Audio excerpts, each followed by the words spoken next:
Hi,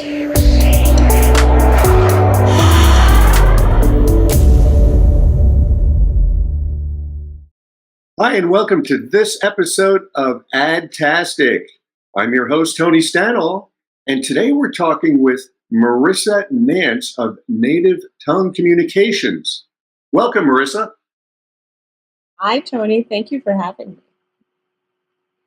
Now, you've got big agency, holding company background and experience in media, and you've decided to pivot slightly and do something on your own. Why don't you tell us a little about the decision to do that and what you're up to? Yeah, I spent about 30 years at one of the major holding companies, and I like to think I had a fairly successful career and a good run, 30 years.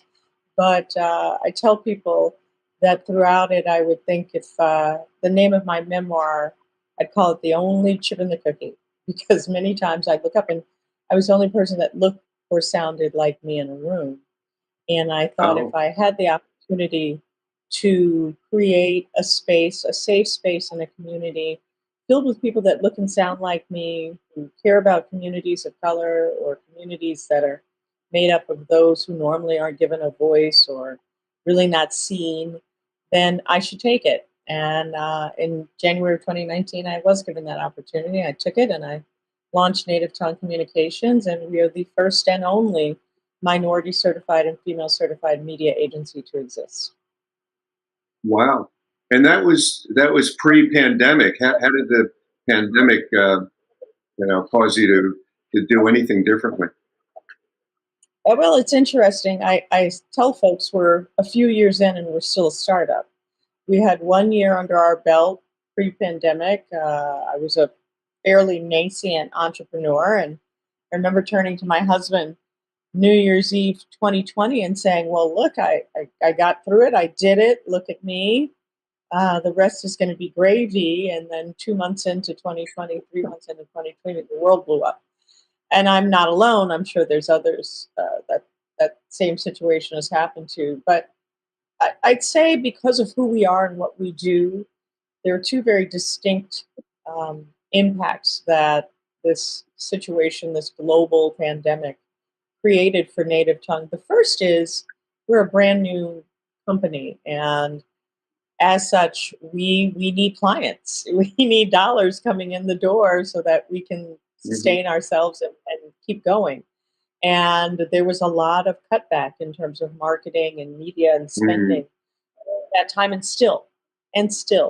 So for us, it's even harder to go out and find those budgets and find those clients that we can do the good work with, and not just finding a budget, but finding work with someone we feel good about, finding work with someone who shares our purpose and our passion in what we do professionally.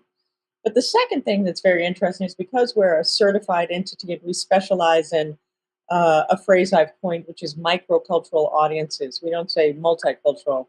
I own the term microcultural because it is 2022 and beyond, and we can dive far too deep. We know the data and the analytics. We can get really deep into these audiences. They're microcultural. Mhm. Because of everything that's happened in the world, so many clients are beginning to realize, whether it be authentically or not, they need to touch these audiences in a real way with great resonance. And I think my agency does that better than anyone else. So we get calls because of that. So, there's a balance. We're getting the calls Gotcha. because of who we are and who we reach, but the dollars are still not quite what we'd love for them to be. Well, we have a few seconds remaining. Give me an example of something that you've done. On AdTastic, we like to talk about success stories. So give us a quick one if you can. Well, recently we were at Comic Con. One of our clients is Snoopy. Snoopy and Charlie Brown are our client. And we've been working with Peanuts worldwide, and we've created something called the Armstrong Project. Franklin Armstrong is an African American or Black peanut, and in his name, we've created an endowment at Hampton University and Howard University, my alma mater, with their schools of communications and fine arts, so that we can create a new pipeline of animators, artists, and illustrators who are of color. because now less than 1% of 1% of cartoonists and illustrators and animators are people of color. So it may be a little higher than that, but it's significantly low.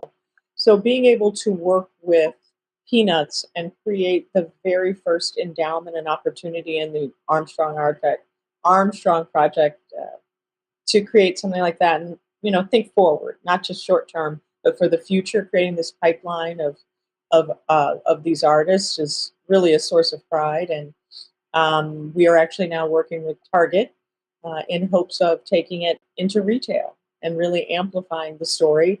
And proceeds of the sales will go toward these wonderful endowments and these wonderful scholars. So that's a big deal, and we're very proud. Absolutely. Well, much luck to you, Marissa. It sounds like you're well on your way, and hopefully this interview will allow you to get the word out even more strongly. So thanks for joining us. Well, thank you, Tony. Thank you for having me. Have a wonderful weekend.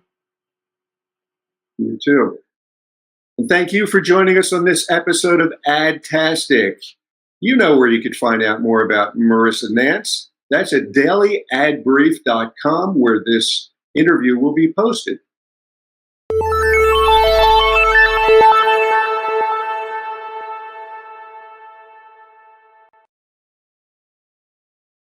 Simplify presents Addressable CTV, combining the power of TV with the targeting and attribution of digital. Simplify's Addressable CTV delivers massive reach with the ability to scale without sacrificing precision. TV buyers can generate incremental reach with household-level targeting, frequency controls, reporting, and insights. To learn more about Simplify's Addressable CTV and what it can do for your clients, visit simply.fi.